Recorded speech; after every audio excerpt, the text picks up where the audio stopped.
Hey, what's up, guys? So, I was just going through cleaning up my workbench a little bit. I was working on some projects for my kids' Cub Scout troop. So my bench is a bit of a disaster. And I decided I wanted to make a video outlining some of my favorite baits for summertime in Colorado.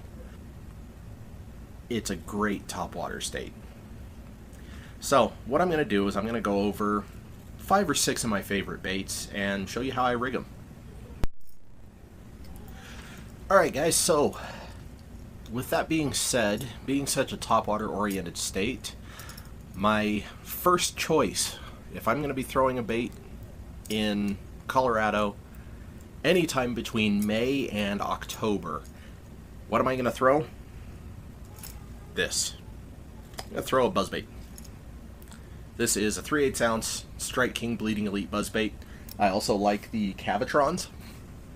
I haven't thrown them very much. I've had really good luck with these, and they're cheap. They get beat up. I've broken I don't know how many of them, but I've broke them because of catching too many fish on them, which is a good problem to have. That is one of my favorites. Let's see if I can get out the Cavitron here. Here's a Cavitron. I'm sure everybody's seen them. There's a lot in common here. They both have the red hooks. They both have a white head with that little bit of red on it, and they both have the holes in the blades. I think those are the keys, is the red hooks and the holes. Cavitrons are supposed to be the slowest buzzbait. I work the Strike Kings very slowly as well. I think that's part of the key to getting bit and being able to hook them. A fast-moving buzzbait, you may get fish swiping at it, but they may not hook themselves. That's why a lot of people use trailer hooks. I never use a trailer hook on a buzzbait, and I rarely miss them. I have, but not as often as other people. Alright, so I wanted to show you how I rig this up as well. So, I fish a buzzbait on Wright & McGill Skeet Reese spinnerbait worm rod. It's not so good for regular worm fishing, but weightless Senkos, stuff like that, it works well. This is responsible for the vast majority of my fish catches. It's a very well balanced rod. It's not an expensive rod either, which is nice.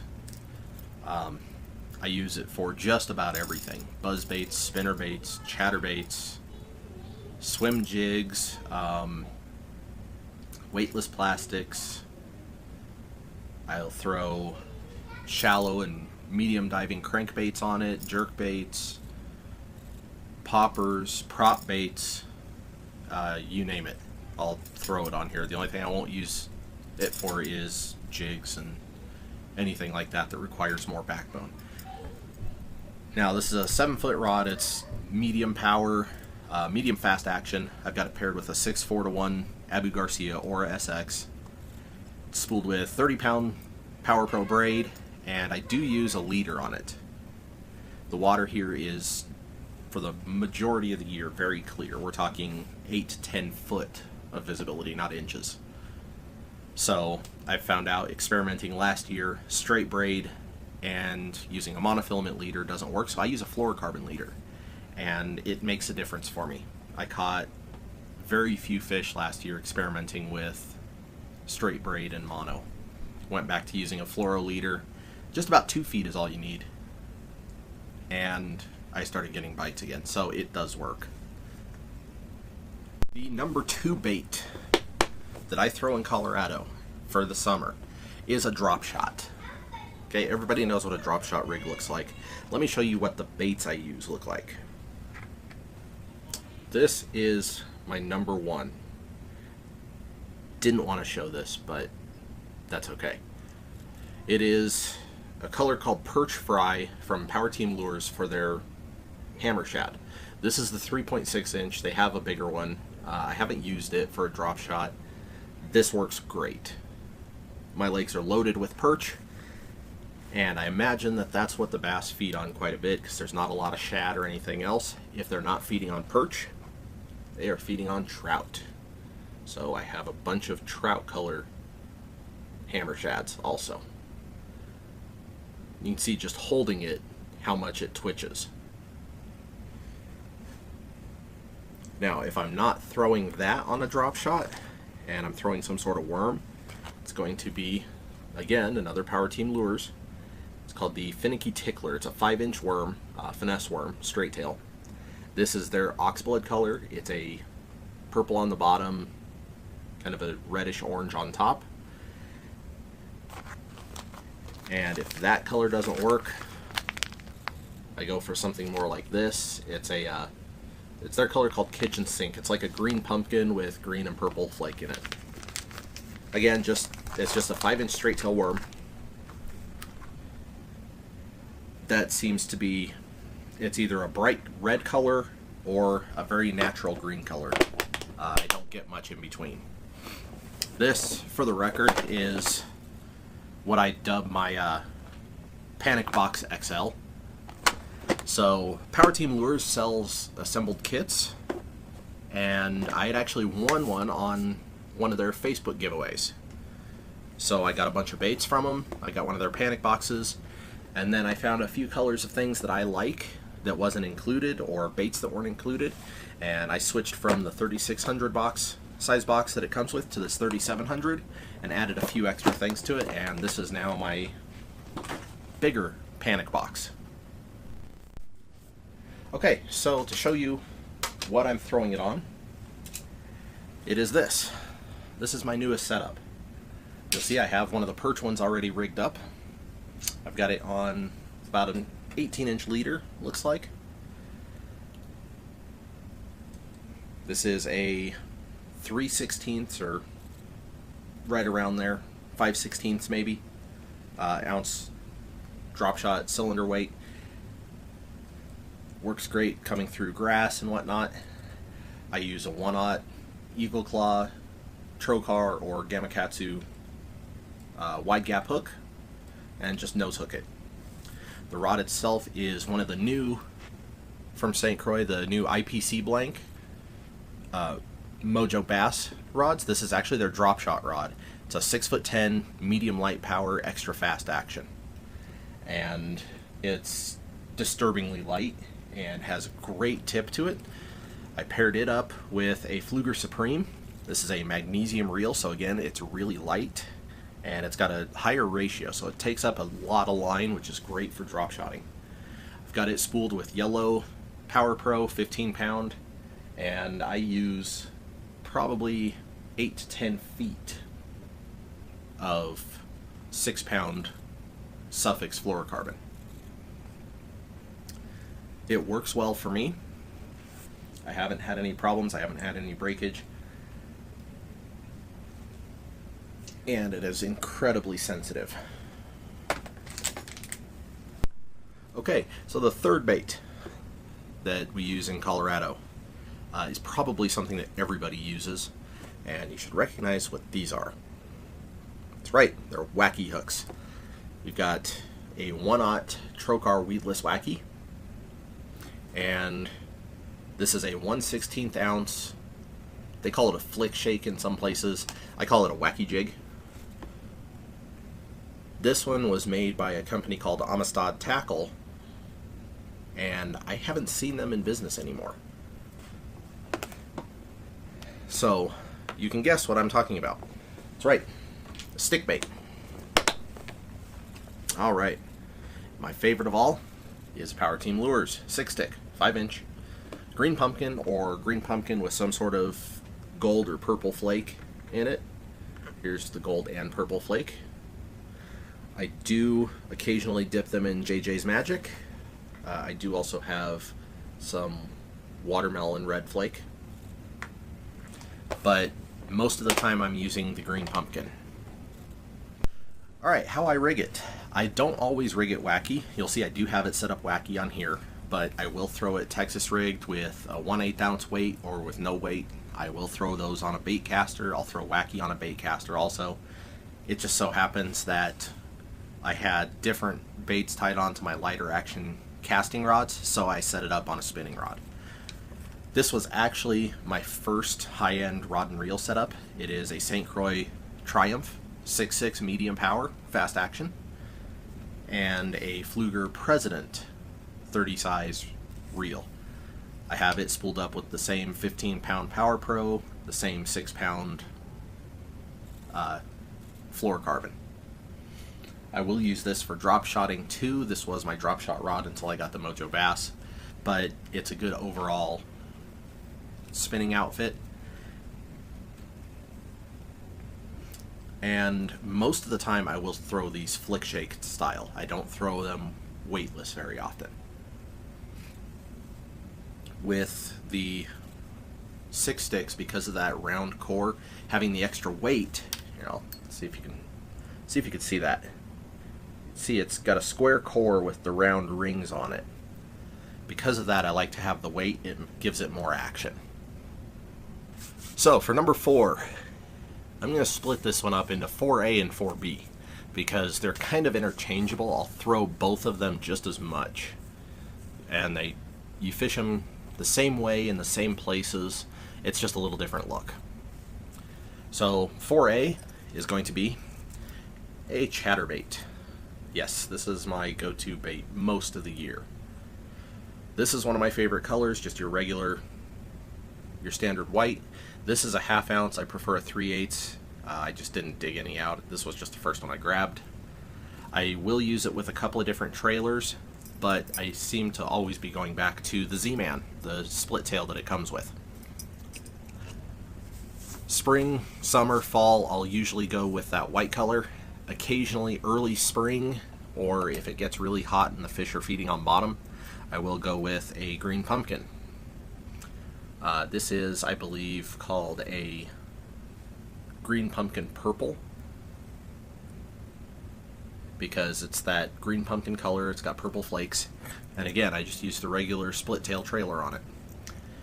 The only difference between the two, I won't swim this one as much. I will tend to drag it on the bottom more like a jig, just enough to get the blade thumping for a little bit and then reel up the slack.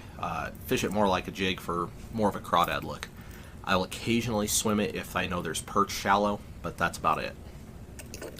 3B, along the same vein, is a spinnerbait. Now this is a War Eagle. I use the War Eagle Trocars. I haven't had any problem with missing fish. I haven't had any problem with getting a bad hook. This is my favorite color combo. It's almost like a muted white and chartreuse. It's what they call their spot remover color. Though I will use something like this.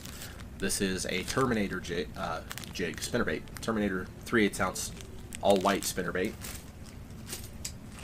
And I will use a traditional white and chartreuse. Alright, so for a chatterbait, I will throw it on one of 2 different rods. I'll either throw it on the Skeet Reese spinnerbait worm rod you saw before, or this one. This is a 13 Omen Black. It's a 7'3" medium heavy rod.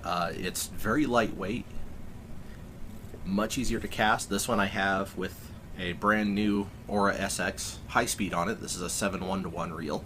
Same 30-pound fluorocarbon, or 30-pound braid, 17-pound fluorocarbon. For spinnerbaits, I prefer not to use this setup and go with one with a softer tip, one of the actual spinnerbait rods. But this will still fish it just fine. Last but not least, I'm going back to topwater. I have a whole big topwater box. Rats, poppers, ploppers, frogs, you name it. If I'm reaching in there for my 5th bait, summertime in Colorado, what do I pick? I like the Whopper Plopper a lot, but that's not what I pick. No. I go with one of these. This is a Rapala X-Rap prop.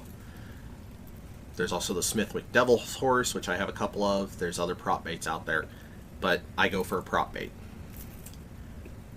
If they're not willing to chase, or they miss a buzzbait or a Whopper Plopper or any other moving bait, you go with one of these. It's a great follow-up bait. It's a great bait to switch to if something moving isn't working, but you know they're hitting topwater. This is the perch pattern. It's one of my favorite colors. Anything shiny is my other favorite. They're easy to cast, and they're a more finesse topwater. Alright, lastly, to rig up a prop bait, you'll see I have a shiny version here. I use, once again, the Skeet spinnerbait rod because it's a fairly light bait. I use the Aura SX again. This one is a high speed, 7-1-1. This one I have 16-pound monofilament on. I don't use mono very much. I will sometimes throw this bait on on the other rod that uses braid, but I make one change. I put a mono leader on it. A prop bait, you cannot use even a short fluorocarbon leader because of the fact that you're pausing the bait so much. If you do that and try to pull it, your next pull is going to pull it underwater. You get no action. You don't get the spitting from the blades. It doesn't work. Now I like the X-Wrap because it has counter-rotating blades, so when you pull it through the water, the front blade spins one way, the back blade spins the opposite. That helps it run true instead of pulling to one side.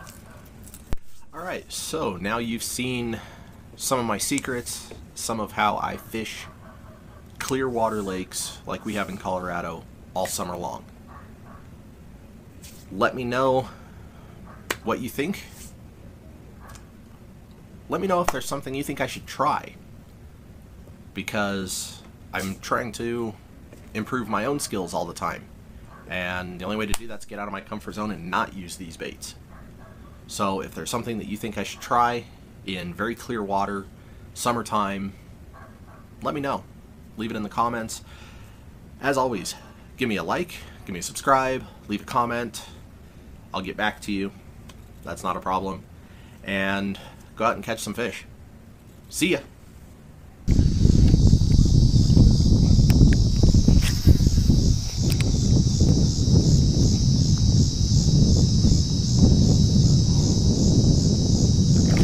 Got him!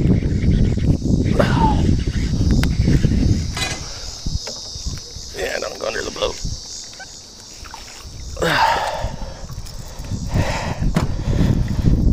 All right.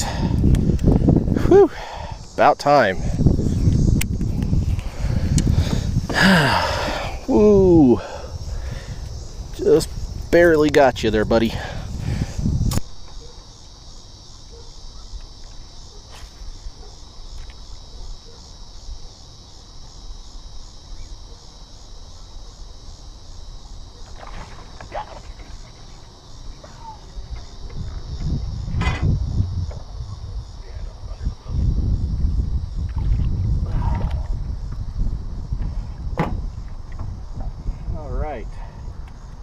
Whew, about time. Dig my scale out here. Hey, what do you know, another buzzbait comes out.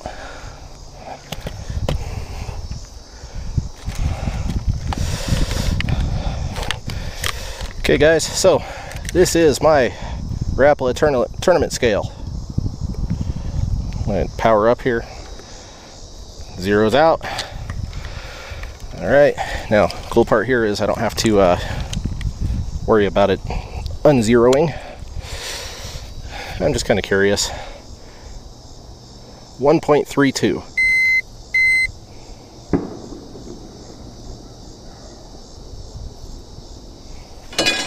All right. So we will unclip them and give them a little send-off. Later, dude. Whew, it's about time.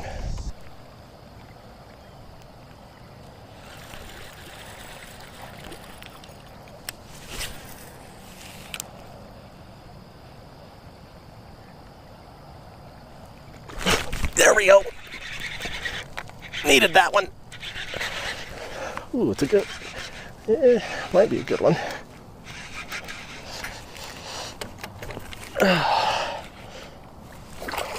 Ooh. Oh yeah.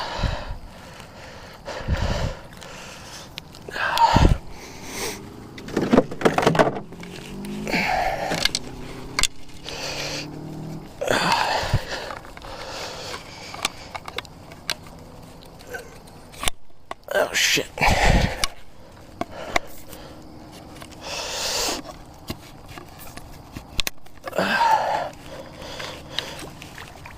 Is that a smallmouth? Holy shit, that's a smallmouth. On a buzzbait. And a big one.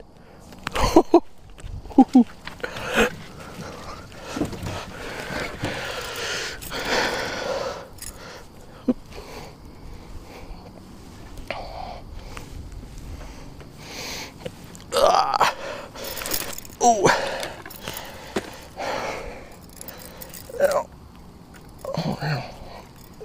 You have a big old sore on your lip.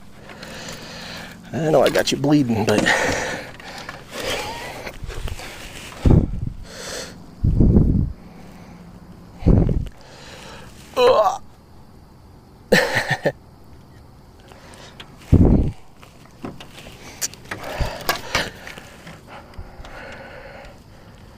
whew, yeah, a buzzbait on a smallmouth. All right. So my first fish was 1.32 on a largemouth. Let's see. He's been caught before or something. Got something going on there.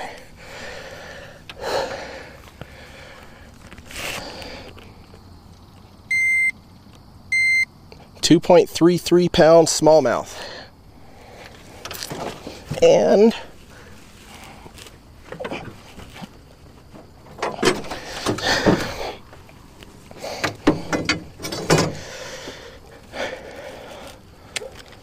just to get a record of it, you are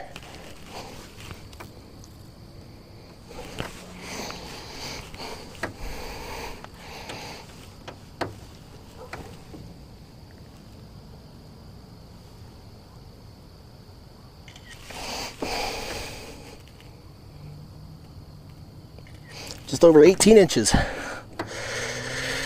Oh. Here you go, bud. Say bye. Whew.